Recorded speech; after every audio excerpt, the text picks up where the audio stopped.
Una edición más de Acento Neutro. Hoy estamos monotemáticos.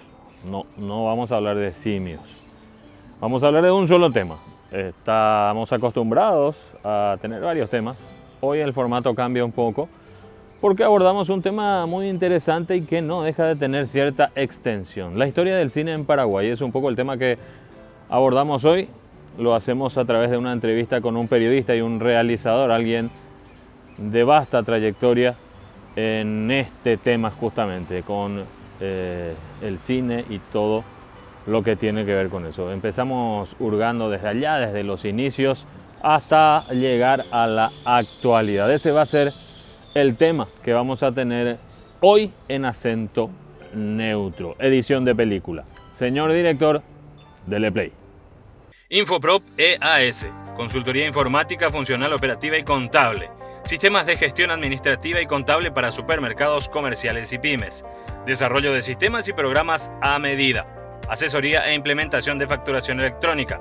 Podés comunicarte con nosotros al 0994-154-178. Infoprop. Soluciones y experiencia para administrar la información de tu negocio.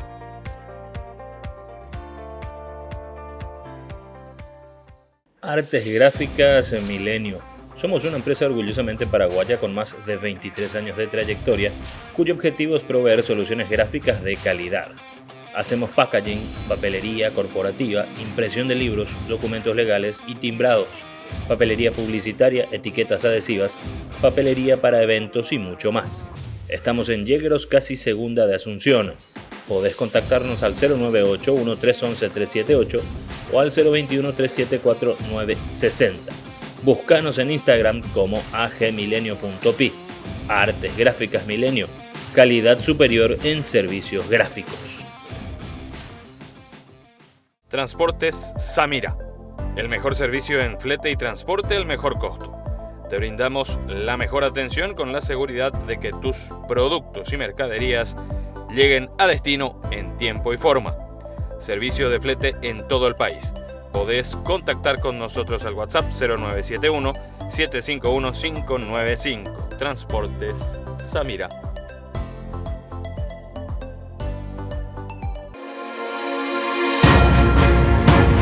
Las primeras proyecciones son en el año 1900. Te imaginas, para la época era rapidísimo, porque las primeras proyecciones de cine a nivel mundial se produjeron en París, Francia, en 1895. Yo, en mi juventud, las películas llegaban con 5 años de retraso a Paraguay. Pero te imaginas, en esa época, en 5 años ya llegaron a exhibirse en Paraguay, en el Teatro Nacional, hoy Municipal, las primeras vistas de actualidad se llamaban, filmadas en distintas partes del mundo. Eran pequeñas filmaciones de 2 minutos de duración cada una, porque eso es lo que entraba en una cámara. Eran cámaras de cajón, el cine era silente o mudo, ¿verdad? Y se exhibía a sí mismo o con acompañamiento de piano, guitarra, una pequeña orquesta. Hicieran películas muy grandes posteriormente, hasta con orquestas sinfónicas, ¿verdad? A veces tenían un relator en vivo. Pero acá se exhibieron, por ejemplo, una exposición en París, corridas de toros, barcos de la armada de otro país, cosas así, ¿verdad? Que eran muy curiosos porque la gente por primera vez en su vida veía imágenes en movimiento, era algo muy novedoso. Hay una anécdota muy simpática que dice que los jóvenes de la alta sociedad se ubicaron en el último piso de lo que ahora es el Teatro Municipal, que se le dice Gallinero, y armaron tanto lío porque el proyector, que trajo un argentino de apellido Parravicini, familia muy ligada al teatro en Argentina, cada rato se iba la luz y volvía, ¿verdad? Ese es un sistema que se usó hasta que yo era joven, así eran todavía las proyecciones de películas. Entonces los jóvenes armaron tanto lío que se fueron a parar a la central de policía que está al lado, ¿verdad? Ese fue el accidentado inicio de las exhibiciones de cine en Paraguay. Ahora, ¿cuándo se empieza a filmar en Paraguay? En el año 1905. Como sucedió en todos los países, es un extranjero que llega con el equipo correspondiente, ¿verdad? Y realiza las primeras filmaciones. En este caso era Ernesto Bunche, un fotógrafo argentino que vino a Paraguay a comprar la casa de fotos del famoso fotógrafo San Martín. Las principales fotos de finales del 1800 son de él. Entonces Ernesto Bunche vino, compró esa casa de fotos y trajo una cámara de cine. Dice que él intentó filmar durante la Revolución de 1904. En tierra le detuvieron pensando que era un espía, ¿verdad? Como sucedió con el primer fotógrafo en la época, don Carlos Antonio López, que quiso sacar fotos, le detuvieron pensando que era un espía. Después se subió a un barco argentino porque siempre había en las revoluciones paraguayas un barco argentino que tiraba salvas de cañonazo a favor de un sector y un barco brasilero que tiraba salvas de cañonazo a través del otro sector en pugna. Entonces subió, desde ahí quiso filmar y dice que una ráfaga de un cañonazo de salva, no era de verdad, le chamuscó el pelo. Entonces en su diario, que está en el Archivo General de la Nación de la Argentina, dice que mejor era esperar los tiempos de la paz para empezar a filmar. Y eso hace en 1905, son vistas de actualidad de 2 minutos cada una. Lastimosamente, todas estas filmaciones están perdidas. Probablemente se deterioraron o se quemaron con el tiempo porque eran muy frágiles y se quemaban fácilmente. Tenían autocombustión, no. Hasta ahora por lo menos no se encontró, ¿verdad? En realidad el 90% del cine mudo en el mundo está perdido. Ya sea porque no se conservó bien o porque la gente decía, bueno, ya el cine mudo pasó de moda, viene el cine sonoro, vamos a quemar las películas que ocupan de val de espacio. En las filmaciones que él hizo estaban el Mercado Guazú, que estaba en ese momento donde ahora está la Plaza de la Democracia, el segundo asentamiento del Mercado Guazú en Asunción. Filmó el traslado de la Virgen a su casa, que estaba ubicada al lado del Lido Bar anterior, ¿verdad? Que ahora es una playa de estacionamiento. Ahí estaba la casa de la encargada de la Virgen de la Asunción. Después dice, desfile el marcial cuerpo de bomberos a cargo del comandante González. Hay que señalar que en 1905 sucedía esto.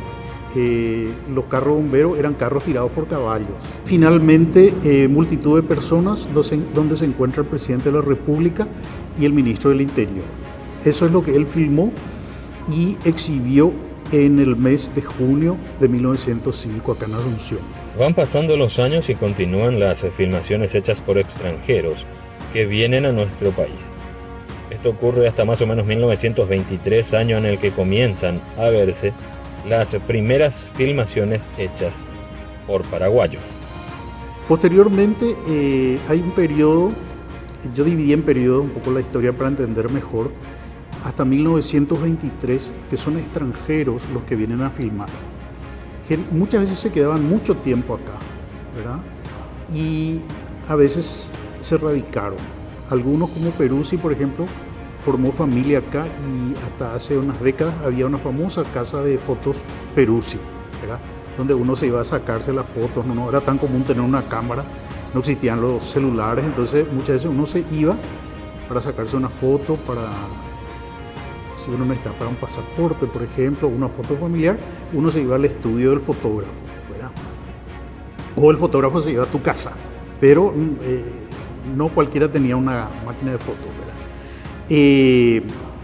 Entonces, en ese periodo de 1905 a 1923, vienen varias personalidades, como el Marqués de Babrán, un francés que filmó muchísimo en Paraguay, Hans Krieg, que también hace imágenes de indígenas sobre el río Pilcomayo y hace una travesía del norte del río Pilcomayo en la frontera con Bolivia, cruza todo el Chaco y va hasta Bahía Negra, ¿verdad?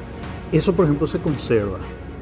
Las filmaciones de él, de Hans Krieg, y las filmaciones del Marqués de Babrán también se conservan, ¿verdad? Por supuesto, no acá, sino en el exterior, y ahora tenemos copias acá en Paraguay, ¿verdad? Podemos ver cómo era el país en esa época, la gente, la naturaleza, realmente fantástico. No solamente ver fotos, sino ver imagen en movimiento. Después de este periodo, más o menos a partir del año 1924, están las primeras filmaciones hechas ya por paraguayos.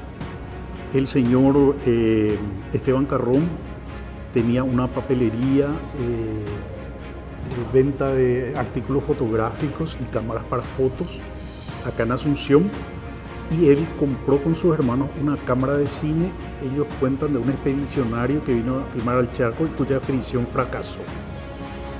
Entonces él empieza a filmar. Era un hombre de alrededor de 60 años y su ayudante era su sobrino preferido, Agustín Carrón Kell, que tenía 12 años. Porque en esa época la cámara era un cajón de madera, ¿verdad? Tenía trípode, pues no podía uno sostener de otra forma. Los rollos de 2 minutos eran grandes, entonces necesitaba un ayudante que le lleve el trípode, le vaya pasando los rollos, ¿verdad? Y ellos filmaron, en primer lugar, Alma Paraguaya, que es la peregrinación a Cupé. En toda América Latina hubo películas que se llamaban Alma, Alma Argentina, Alma Ecuatoriana, Alma Peruana, y Paraguay hizo su Alma Paraguaya. Infoprop EAS, consultoría informática, funcional, operativa y contable. Sistemas de gestión administrativa y contable para supermercados, comerciales y pymes.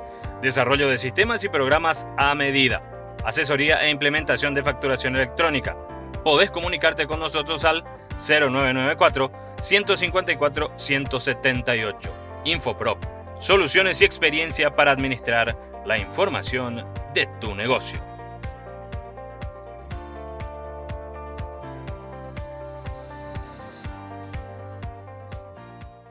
La llegada de la Guerra del Chaco trae consigo una interesante cantidad de producción fílmica. Después viene la época de la Guerra del Chaco, en que se hacen las 2 primeras películas con sonido. Todo lo anterior es silente o mudo, ¿verdad? La primera se llama En el infierno del Chaco. ¿Cómo era el sistema de sonido? Eran discos grandes, en 78 revoluciones por minuto, giraban muy rápido, y era un tocadiscos y un proyector de cine, y tenían una correa que coordinaba más o menos para sincronizar más o menos, y a veces el operador hacía andar más rápido el disco, más despacio, ¿verdad? Como tipo de jockey. Sí, pero no se podía hacer diálogos porque no coincidía la voz con la boca. Entonces lo que había era música, relatos y voces de personalidades que se escuchan, ¿verdad? Lastimosamente yo los discos llegué a ver en el año 1999 en poder del productor paraguayo, que ahora no estoy recordando el nombre, que tenía una sala de cine en Fernando de la Mora. El nieto tenía los discos, pero después lastimosamente este señor falleció y desaparecieron los discos, no se pudieron localizar. La película sí se digitalizó y está también disponible, podemos ver. Después se hace aquí la primera película paraguaya con sonido incorporado, sonido óptico. Ya se colocaba el sonido al costado de la película y ya se podía ver gente hablando porque podía coincidir la boca de los que hablaban con el sonido de la voz.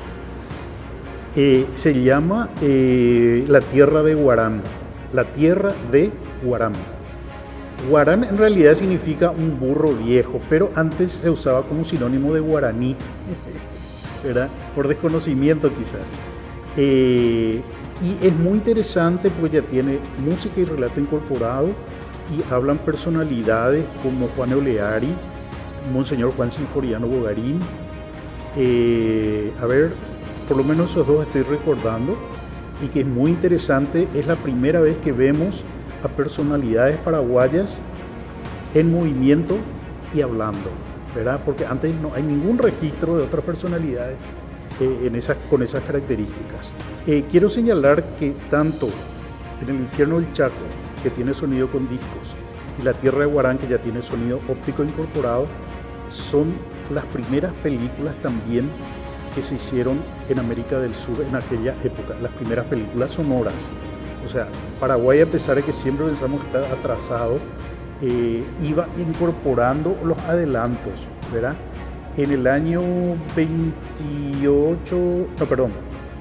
31 se hace la primera película sonora argentina, que se llama Tango, y en el 32, cuando comienza la guerra, ya se filma acá la primera película sonora, y en el 33, ¿verdad? O sea, estamos paralelo a lo que se hacía en Latinoamérica. Concluye la Guerra del Chaco y es la época en la que se hacen las primeras grabaciones en las que aparece el color. Después de la Guerra del Chaco, yo califico hasta el año 54 como el cine de la posguerra, ¿verdad? Se siguen haciendo documentales, sigue trabajando Agustín Carrón, ya Esteban Carrón falleció y Agustín Carrón ya era un joven, ¿verdad? Aquel niño que le ayudaba a su tío, y siguió filmando. A el doctor Juan Max Boedner, que era especialista en tuberculosis, que era una enfermedad como fue hace un tiempo el SIDA o el COVID, era una enfermedad mortal. Él era ascendiente suizo y creó acá el hospital Juan Max Boedner, que es el INERAM, y él tenía una cámara de 8 milímetros que apareció en esa época, era una camarita chiquita, ¿verdad? Pero hizo unas filmaciones maravillosas de Asunción, de la región oriental, del Chaco, de Caacupé, y hace las primeras filmaciones en color, en el año 39. Todas silentes, mudas, ¿verdad? Porque a nivel casero no se podía todavía incorporar sonido, ¿verdad? En esa etapa también vienen turistas, especialmente norteamericanos, que filman en película de 16, que era un poquito más ancha. En cine profesional era 35 milímetros, después vino el 16, que traen estos turistas, y el 8 que tenía el doctor Juan Max Boedner, ¿verdad? Esas son filmaciones que solemos ver ahora en internet, que son ya a color también, 16 milímetros a color. Algunas están desteñidas por el paso del tiempo y están medio en magenta, en lila, ¿verdad? Y otras sí conservan su color. Ahora bien, este mismo periodo de la posguerra propicia las condiciones para el primer intento en el Paraguay de filmar una producción de ficción. ¿Qué pasó? Bueno, fueron una serie de factores los que finalmente truncaron este proyecto, pero el drama principal, aparentemente, tuvo que ver con el nunca bien ponderado Tesapoe. A ver, para ser algo más formales y para la platea internacional, un triángulo amoroso. En ese tiempo, en el año 37, 2 años después de la Guerra del Chaco, se hace el intento de hacer la primera película de ficción, o sea, la primera película con actores. El autor del guión es Remberto Jiménez, que lo conocemos porque él hizo los arreglos del himno nacional después de la guerra del 70, que más o menos se perdió mucho, ¿verdad? Entonces él volvió, digamos, a recopilarse los arreglos. Él hizo el guión y la música, y se empezó a filmar. No existen registros, ¿verdad? Pero en el Hotel del Paraguay, que era creo que el Hotel Weiler en ese momento, empezaron a filmar, y después hubo un problema, ¿cómo se puede decir?, que se presenta muchas veces en el mundo artístico. La primera actriz era una argentina, originaria de Formosa, pero que vivía en Buenos Aires, que era cantante también, y el marido creo que era el productor, y el protagonista era un actor argentino de radioteatros, de apellido Fromiguet. Ellos eran la pareja central. Y parece que hubo un involucramiento sentimental entre los dos. Entonces el marido de la actriz se enojó y le llevó a Buenos Aires. Y una anécdota es que este señor, el marido engañado, es después el que le pone el nombre a los premios Martín Fierro, que en la Argentina se entregan cada año, ¿verdad? Entonces la película no se terminó, y lastimosamente no quedan, hasta ahora no se encuentran registros. Hubiera sido muy interesante ver, filmada en 35 milímetros, el formato profesional, y con sonido que se grababa en una grabadora de cinta. Parece que sí. Es probable que haya habido otros problemas de financiamiento, de falta de cumplimiento del cronograma de trabajo. El cine es muy costoso, entonces se hace un cronograma y hay que cumplir estrictamente. No es que vos decís, no, hoy no vamos a filmar, se hace mañana, ¿verdad? A veces incluso, bueno, si había una cena fuera y llueve, se hace adentro. No se puede esperar un día porque es muy costoso. Unos años después sí comenzaron a aparecer las primeras producciones ya con la temática de la ficción, con la utilización del guaraní y la presencia de un gran actor paraguayo. Jacinto Herrera. A partir del año 54 de las coproducciones con Argentina, que son películas de ficción, largometrajes de 90 minutos, con actores. La primera se llama Codicia, con un gran actor paraguayo que ya vivía en la Argentina, que hizo 30 películas allá, Jacinto Herrera, que hizo allá también radio, muchísimo radioteatro y teatro en la Argentina. Era un actor muy famoso, muy querido. Codicia tiene la característica de que, como es sonora, incorpora también por primera vez el guaraní hablado, en pequeñas frases.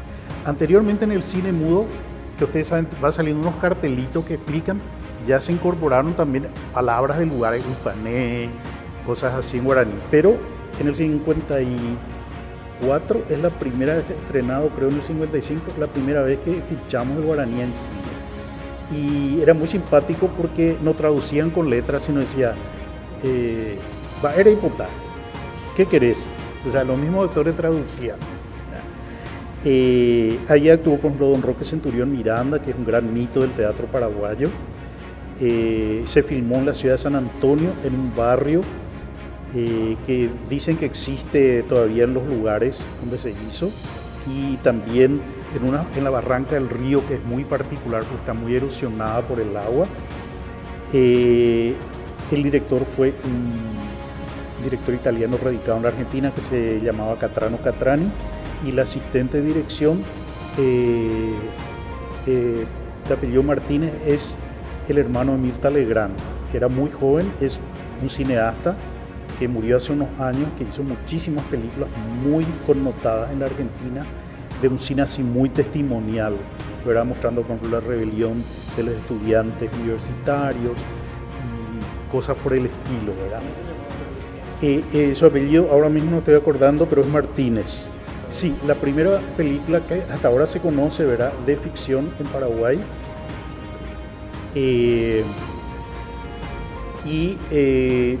Tiene ya las primeras características que van a seguir en todo ese periodo de coproducciones, que son la utilización de paisajes, está toda filmada casi en exterior, ¿verdad?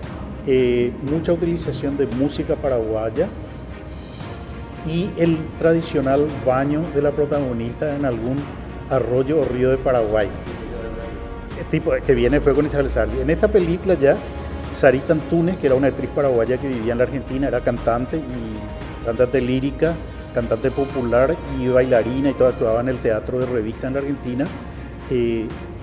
Está bañándose en un río, pero no se le ve los pechos, acá nomás. Pero ya reúne esas tres características que van a estar en el cine, en las coproducciones argumentales de los años 50 y 60. Paralelamente, Agustín Carrón, el niño que habíamos visto en el cine mudo, hace la primera película sonora paraguaya, hace su primera película documental sonora, ¿verdad?, que es para una compañía de petróleos que hacía prospección en el Chaco, y hay otras documentales hechas por norteamericanos, tanto en blanco y negro como en color, también sonora, ¿verdad? Una sobre el Paraguay en sí, que hizo un famoso cineasta que tiene imágenes bellísimas de Paraguay, un poco en el año 45, y hay otra del 50 que es a color, ¿verdad? Eso todo incluso está en internet y podemos ver. Artes Gráficas Milenio. Somos una empresa orgullosamente paraguaya con más de 23 años de trayectoria, cuyo objetivo es proveer soluciones gráficas de calidad. Hacemos packaging, papelería corporativa, impresión de libros, documentos legales y timbrados, papelería publicitaria, etiquetas adhesivas, papelería para eventos y mucho más. Estamos en Yegros, casi Segunda de Asunción. Podés contactarnos al 098-1311-378 o al 021-374-960. Búscanos en Instagram como agmilenio.pi. Artes Gráficas Milenio. Calidad superior en servicios gráficos.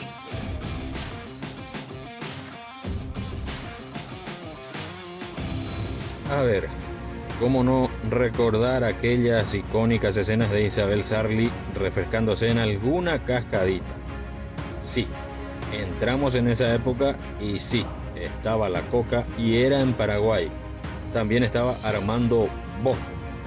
tiempo también al que le siguió después el intento fallido de filmar Hijo de Hombre. Viene después El tren entre las hojas, basada en un guión de Robabasto, que era un jovencito todavía en esa época. Perdón.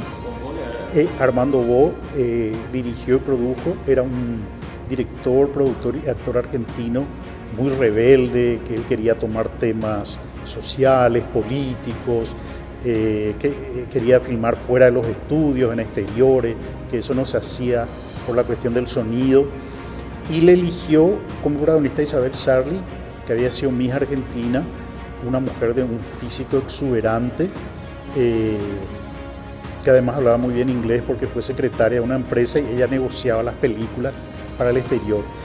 Todas las películas que hizo Armando Bo tuvieron gran distribución en toda América, en Estados Unidos, en Asia, en Oriente. Ahí digamos que Paraguay, su paisaje, su gente, sus historias tomaron un vuelo internacional, ¿verdad? El tren entre las hojas, que se estrena en el 56, 57. Después se hace otra película, India, ya en el 61, La burrerita de Pacaraí en el 63, que ya es a color con pantalla ancha, ¿verdad? Lastimosamente no se conservan copias con pantalla ancha. Y siempre mucha música paraguaya, muchos paisajes, y Isabel Sarli siempre bañándose en algún arroyo o río de Paraguay. En Argentina le llamaban la higiénica, porque siempre se estaba bañando. Ella vino ya muy mayor a Paraguay TV a presentar 3 películas que ella hizo, y siempre tuvo muy buenos y lindos recuerdos de Paraguay. Después de esta etapa de coproducciones con la Argentina, que es más o menos hasta el 63, hay una película que no se pudo filmar acá, que es Hijo de Hombre, basada en una obra de Roa, uno de los capítulos sobre la guerra del Chaco, porque Lucas de Mare, que era también un italiano radicado en la Argentina, el director, vino acá para buscar los escenarios, hacer lo que se llama el trabajo de locación. Y estábamos ya en la dictadura de Stroessner, en los años 60, le puso un supervisor que le seguía a todas partes. Entonces Lucas de Mare dijo que no podía trabajar así y se filmó en Santiago del Estero, donde comienza el Chaco sudamericano, en un lugar que es mucho más árido que nuestro Chaco, ¿verdad? Y era una coproducción argentina-española con un gran actor español de la época. Estaba una actriz muy famosa a nivel latinoamericano, Olga Zubarry, estaba el paraguayo Jacinto Herrera, estaba un paraguayo actor de teatro que ya estaba haciendo algunas películas en la Argentina, Carlos Gómez, que es un actorazo. Llega la que sería la primera superproducción del cine paraguayo con la hoy casi mítica Cerro Corá. Pero en esta época marca mucho la tónica de las producciones la exaltación de la dictadura. Después de esta época viene, podemos decir más o menos el 63 hasta el 88, el cine en sí de la época ya de la dictadura, que se caracteriza por una serie de documentales pro gobierno, la que producía el Ministerio de Hacienda, y la superproducción Cerro Corá sobre la guerra del 70. Todas estas dirigidas por Guillermo Vera y todas dentro del abanico propagandístico de lo que era la dictadura de la época. De hecho, Stroessner se nombraba el segundo reconstructor nacional después del general Bernardino Caballero, y era el continuador de Francia y los López. Esa era la publicidad oficial, ¿verdad? Siempre decían en los diarios, en la radio, en la televisión, ¿verdad?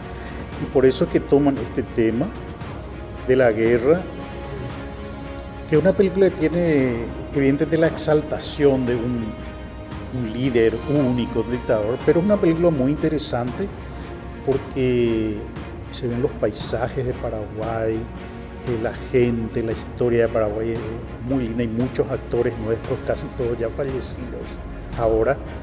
Lastimosamente no se conserva una copia del original, porque yo llegué a ver en cine, tenía una calidad y unos colores maravillosos. Ahora solo hay copias que se sacaron de VHS de bastante mala calidad, lastimosamente, ¿verdad? Y es la primera superproducción hecha en Paraguay, porque en general las otras producciones tenían bastantes recursos, pero te imaginas que esta tenía escenas de batallas, o sea, es realmente una superproducción donde estuvieron involucrados el ejército, la población lugareña, era de gran despliegue, ¿verdad? Guillermo Vera después intentó hacer una película que se llamó Boquerón, donde entre otros actuaba Roque Sánchez, nuestro gran actor ya fallecido, que hacía de un militar boliviano, pero lastimosamente esta película no se pudo ya terminar por falta de recursos.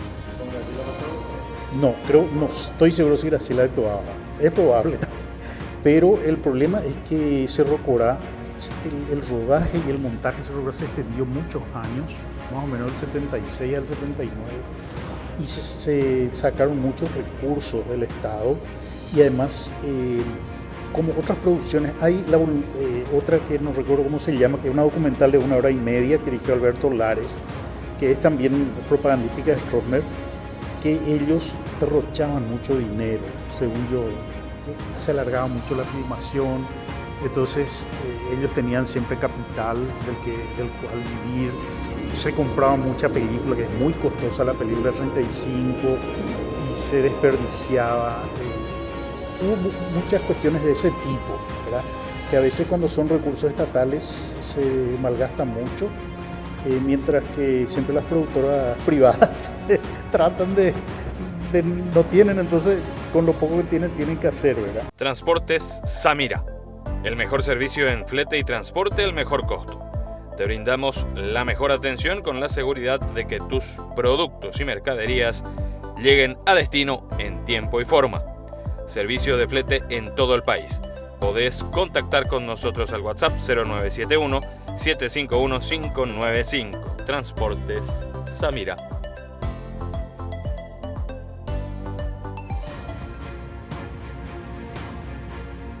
A esos años le siguió también una etapa de coproducciones con Brasil y sobre todo con Argentina. Pero también aparecen el cine independiente y una camada interesante de realizadores. En esa época se filman algunas coproducciones con Brasil y con Argentina. Algunas no se terminaron, como la famosa Sama, que por problemas de que el gobierno les daba todos los permisos, vinieron acá, se gastó todo el dinero en una superproducción argentino-española con actores muy famosos a nivel mundial, que es como traerle ahora a Antonio Banderas y Penélope Cruz. Llegaron a venir acá, estaban grandes actores argentinos y paraguayos también. No se llegó a filmar algunas secuencias nomás, y tuve la muy buena noticia de que ahora se hizo una película en la Argentina con pedazos de películas que nunca se terminaron. Entonces la oportunidad de ver un poco cosas que nunca se vieron, y hay fragmentos de esta película Sama que se filmó acá y fueron seguidas por el hijo de Nicolás Sarquís, que era el director, que ya falleció, ¿verdad? Y que el hijo había sido en posesión los negativos a color. Quiero antes resaltarte que en lo que yo llamo el cine de la dictadura, que es hasta el 89, se produce un fenómeno muy interesante, que es el nacimiento del cine independiente paraguayo. Un grupo que se llamó Cine Arte Experimental, encabezado por Carlos Aguirre, que era muy joven, que falleció hace poco, Antonio Pecci, que es periodista y actor, director de teatro. Ellos produjeron varias películas independientes en 16 milímetros.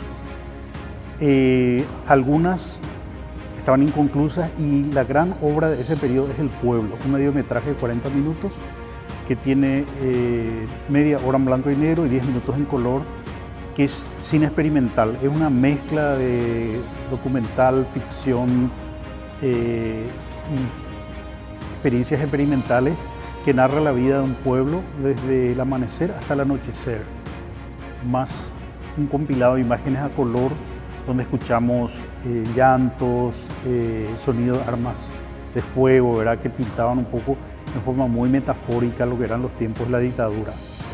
Lastimosamente esta película fue denostada por el diario Patria y La Voz del Coloradismo, que eran las voces del Partido Colorado y del gobierno en esa época de la dictadura. Los realizadores tuvieron que esconder los rollos y esconderse ellos, ¿verdad? Ya en ese momento la película, que había sido procesada en laboratorio del exterior, se había exhibido en Buenos Aires y en París, ¿verdad? Y posteriormente Carlos Saguier ya tuvo que dedicarse a otras cosas. Por ejemplo, hizo el seguimiento de la construcción de la represa de Itaipú, hizo muchísimos comerciales en la época todavía que había televisión en blanco y negro, entonces la publicidad a color se exhibía en el cine y había que filmar con muy buen equipamiento. En el golpe del 89, y antes de ese golpe también comienza el movimiento de realizadores de cortometrajes en Paraguay, que recibe mucho respaldo del Centro Cultural de España. Juan de Salazar, que trajo un proyector de video, ¿verdad?, para pantalla grande, y organiza un festival anual de cortometrajes ya hechos en video, ¿verdad? Se tenía ya la ventaja que apareció el video, entonces no se tenía que recurrir al material fílmico, era muy caro, a los laboratorios del exterior para el procesamiento, se podía hacer todo acá. De ese grupo surgen realizadores como Ray Armele, estoy yo, está Juan Carlos Maneglia, todavía sin Tana Chembori.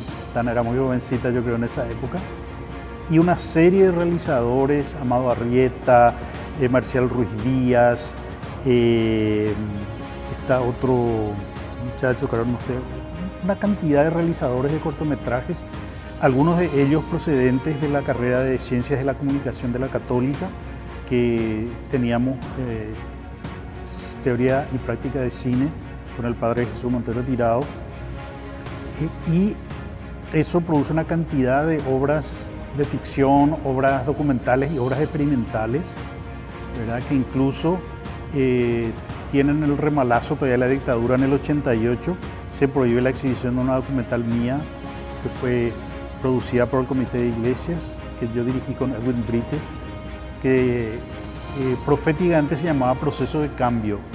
No sabíamos que el golpe de Estado iba a ser el año siguiente, pero muestra todo el resurgimiento del movimiento obrero, movimiento campesino, movimiento indígena en los últimos años de la dictadura, en el último año prácticamente, y que filmamos prácticamente de forma clandestina. Eran comunidades indígenas, comunidades campesinas y acá, y que no se exhibió. Era la policía rodeo local, no se pudo exhibir, y recién se exhibió en la edición del año siguiente, cuando ya había caído Stroessner. Una vez que el tiranosaurio fue chutado, bueno, para seguir tratando de ser elegantes o formales, mejor dicho, una vez derrocado Stroessner, viene un auge de cortometrajes y una serie de coproducciones de ficción. En el 89 comienza todo un periodo en que se hacen algunas coproducciones, como Mija Meriguá, El Toque del Oboe. Mija Meriguá es con Suecia y Chile, El Toque del Oboe es con la Argentina, las dos de ficción. El Toque del Oboe se filmó en Piribebuy, es la historia de un saxofonista que está muriendo de cáncer y decide irse a un pueblo a morir. Está dirigida por un brasilero con coproducción de Paraguay a cargo de Hugo Gamarra. Y su música hace que todo el pueblo reviva. Es un poco una metáfora, digamos, a la dictadura y los cambios que hubo en ese momento. Está protagonizada por Hugo Betti, un gran actor brasilero de cine, teleteatros, muy conocido en Paraguay por sus teleteatros. Protagonizado por una actriz argentina y cantidad de actores y actrices paraguayos.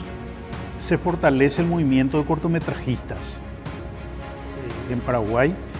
Hugo Gamarra, que ya había estudiado en la década del 70 cine en Estados Unidos, realiza ya en video, ¿verdad?, El Portón de los Sueños, que es una mezcla de documental y ficción que tiene como protagonista al propio Augusto Roa Bastos, que va relatando su vida, y escenas de recreación de sus novelas y cuentos a cargo de Agustín Núñez y un grupo de actores y actrices de Paraguay. un trabajo que tuvo mucha trascendencia. Hugo Gamarra ya había realizado El secreto de la señora, creo que todavía en los tiempos finales de la dictadura de comienzo, que es un largometraje en video de ficción con Mario Prono, ya fallecido, era Los Ríos, Techi Pereira, esta Florencia Sayer, que era una excelente actriz, hija de Rambo Sayer, que lastimosamente después se dedicó ya al derecho, era una gran actriz. Aparecen realizadores talentosos y filmes que marcaron la historia también de nuestro cine. Y después de esto, retornan también al Paraguay Galia y Augusto Jiménez, son dos paraguayos, hijos del gran escritor, poeta y investigador del guaraní Félix de Guarania. Ellos en el exilio habían estudiado en la Universidad de Cine de Moscú, que es una gran universidad y cada especialidad es una facultad. Augusto Jiménez, que falleció hace unos días, tiene un máster en dramaturgia cinematográfica, y Galia Jiménez un máster en puesta en escena y dirección cinematográfica. Ellos vienen acá, empiezan a hacer algunos cortometrajes, mediometrajes y después una gran producción sobre la guerra del Chaco que se llama Requiem por un soldado, que es también una superproducción que yo tuve el gusto de ser el productor y de hacer el papel del Mariscal Estigarribia. 20 años antes y 30 kilos antes. Es una película ya hecha en digital, que era la nueva tecnología, ¿verdad?, que facilitaba mucho, bajaba mucho los costos, que se exhibió en festivales de cine latinoamericano, en Washington, en Moscú, en Toulouse, Francia, la ciudad donde vivió Roa Bastos, en el Instituto de Cine de Estudios Instituto de Estudios Latinoamericanos en Berlín, habilitó la sala de cine del Congreso Argentino, y en Paraguay se exhibió desde Puerto Olimpo a Encarnación en lugares alternativos, escuelas, colegios, al aire libre, en salones parroquiales, en muchísimos lugares.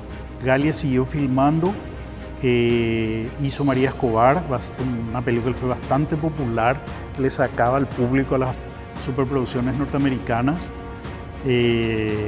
Eso fue en el 99, Requiem por un soldado se estrenó en el 2002, en el 2004 ella hizo El invierno de Gunther, basada en la novela posmodernista Juan Manuel Marcos, hizo El azúcar del naranjo, que es la historia de una niña que va al exilio con sus padres y vuelve de mayor a Paraguay y se enfrenta con todos sus recuerdos.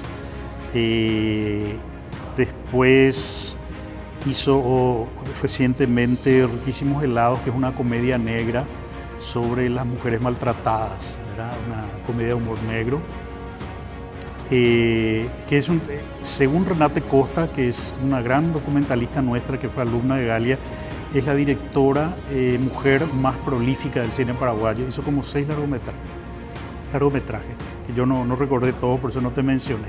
Está esta figura, Renate Costa, que estudió en España, que hace varios cortos documentales y hace su gran obra, que es Cuchillo de Palo, 108 Cuchillos de Palo, que es una documental y experimental sobre la vida de un tío suyo que fue víctima de la represión, de 2 represiones durante la época de Stroessner, del año 59 y del año 82, que también sacó como 50 premios internacionales.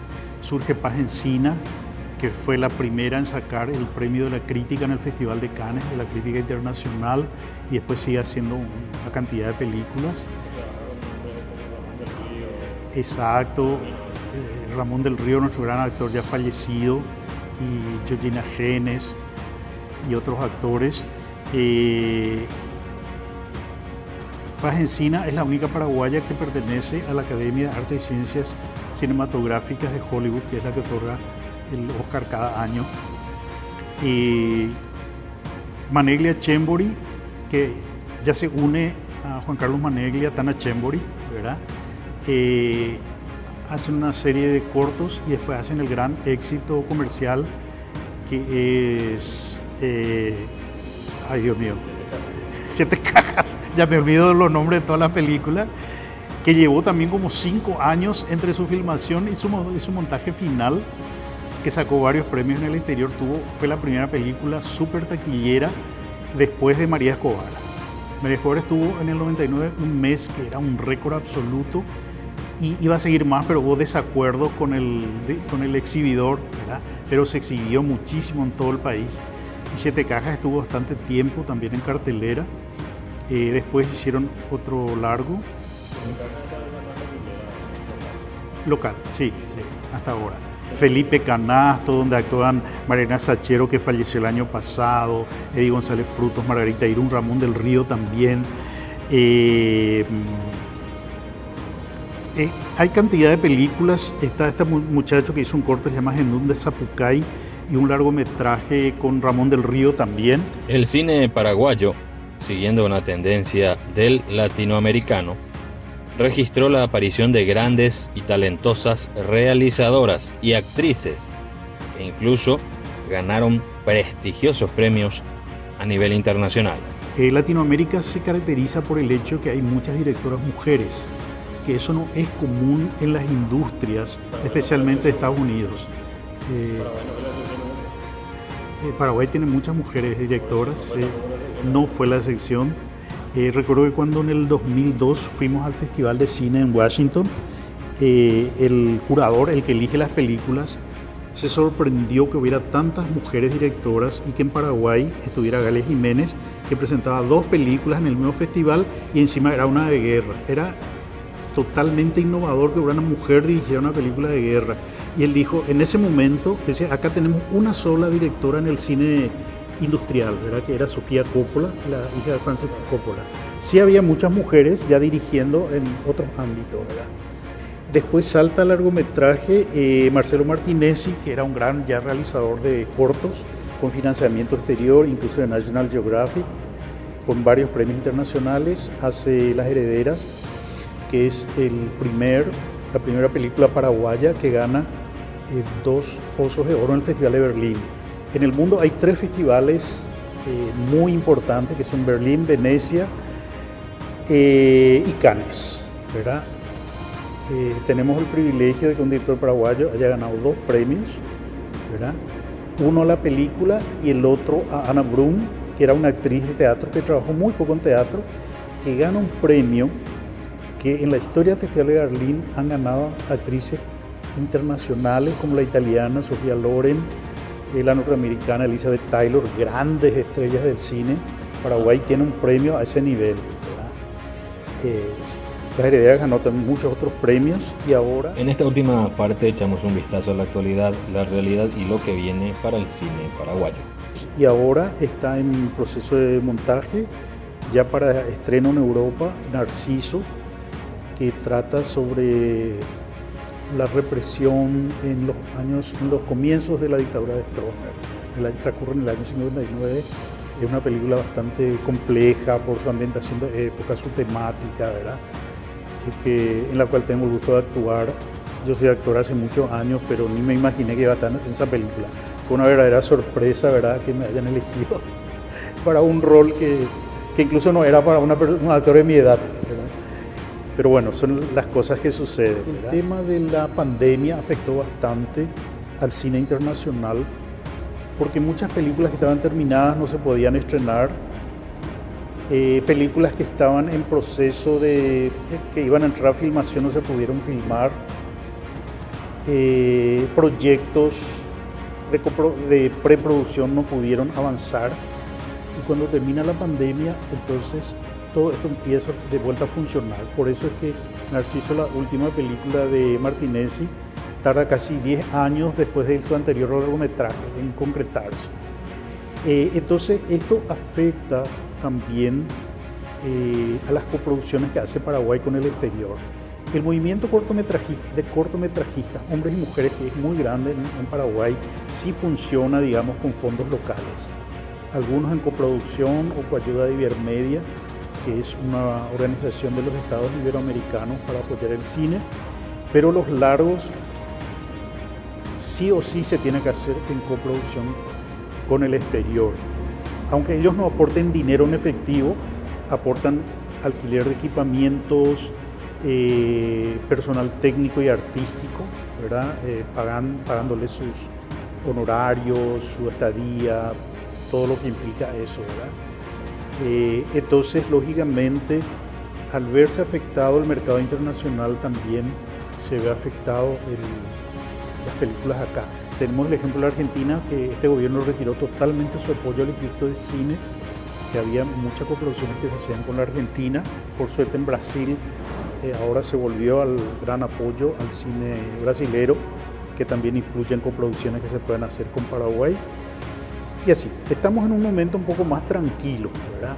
Hemos tenido un momento, estos 10 o 20 años que pasaron, de mucha efervescencia en el cine nacional, y ahora tenemos un momento un poco más tranquilo, más conservador, ¿verdad? Hay mucho material que se está filmando. Hay, por ejemplo, un largometraje con la actriz recientemente fallecida, Ana Ivanova, que se llama Abeja, que se va a estrenar próximamente.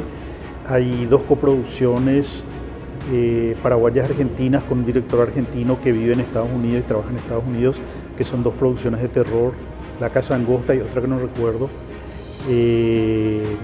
También están estos realizadores y productores de Encarnación, que hicieron 2 películas de terror que han tenido mucho éxito en el mercado internacional. Una es Morgue y la otra es La Casa, algo por el estilo, no estoy recordando ahora el nombre, que se exhibió en el mercado de cine de Cannes este año.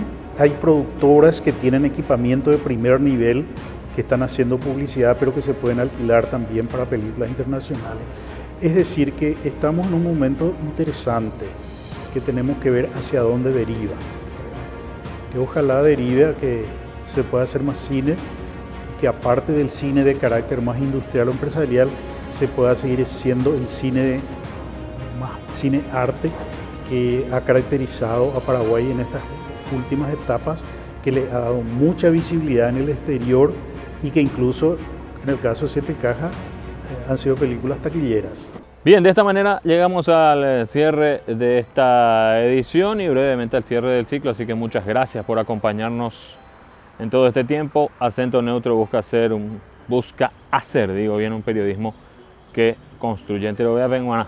Es la idea, ñande ya para mi revisar, recorrer, hurgar, que es una palabra que me gusta mucho, que tiene que ver con eso, con revisar, con investigar, con analizar cosas que tienen que ver con nosotros, los paraguayos, las paraguayas, y también con muchos aportes que vienen de afuera. Con esto del mundo abierto, hoy tenemos que hablar también de esas cosas. Pretendemos ser un periodismo que construye, un periodismo que habla de cultura, así que muchas gracias por acompañarnos a lo largo de todo este tiempo. Y cerramos esta edición, como siempre, como es religión, como es costumbre, con muy buena música. Gracias por su compañía, hasta cada momento.